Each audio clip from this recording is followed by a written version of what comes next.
মহানন্দা নদীর জল শুকিয়ে যাওয়ায় জলের সংকটে এলাকাবাসী।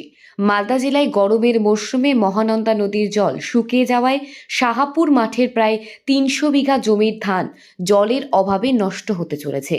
ফলে চাষিদের মাথায় হাত পড়েছে। এমনকি স্নান করা থেকে শুরু করে বিভিন্ন কাজের জন্য জলের সংকট দেখা দিয়েছে। এমনকি মার্শাল থেকেও সেইভাবে জল উঠছে না বলে এলাকাবাসী জানিয়েছেন।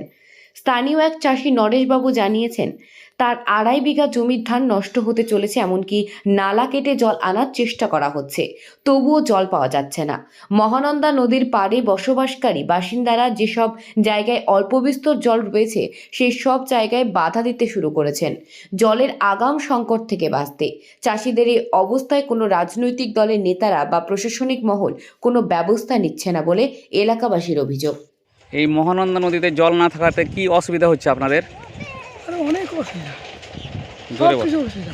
কি অসুবিধা স্নান হচ্ছে? করা অসুবিধা, গরু গায়ে জল খাওয়া অসুবিধা, ধান চাষে অসুবিধা, সব কিছু অসুবিধা। কি ধানের কি হচ্ছে? ধান মরে গেল তো। কত বিঘা মোটামুটি মাঠে? আমার আমার কি আড়াই বিঘা ধান মরলো, আরও চাষি তো অনেক আছে। কত বছর পরে এরকম হলো মনে হয় আপনার? কত বড় বছরে এর আগে ছিল তেলের মিশিং তো, হুম। নদী শুকাইতো না। এখন হয়েছে, মিশিংয়ে জল শুকিয়ে দিচ্ছে, নদীর জল থাকে না, ধানও মরলো, সবই মরলো। ও, হ্যাঁ, মানুষজন গরু গাই জল খাবার চান করে এই ড্রেন করে করেছে, তবু ধান ফোটা ধান মরে গেল, কী করবো? কোনো ব্যবস্থা নাই। সরকার থেকে কোনো ব্যবস্থা নিয়েছে? নাই, আগে ছিল সেলো মিশিং, হ্যাঁ, হুম, এর আগে শুকিয়েছিল ৭১ সালে এদিকে, হুম। তো সেলো মিশিংয়ে চান করতো, সেলো মিশিং থেকে ধান বাইরে রক্ষা হতো।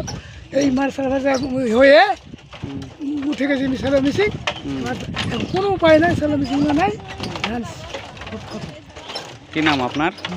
একবার সম্পূর্ণ ভুল। আপনার নাম কি? আমার নাম নরেশচন্দ্র বসাক। আপনার বাড়ি কোথায়? ভরকর বাড়ি। এটা কোন নদী? এটা মহানন্দা নদী। মহানন্দা নদী বলে, আর একটা নাম আগে নাম ছিল গুজরঘাট। ও, গুজরঘাট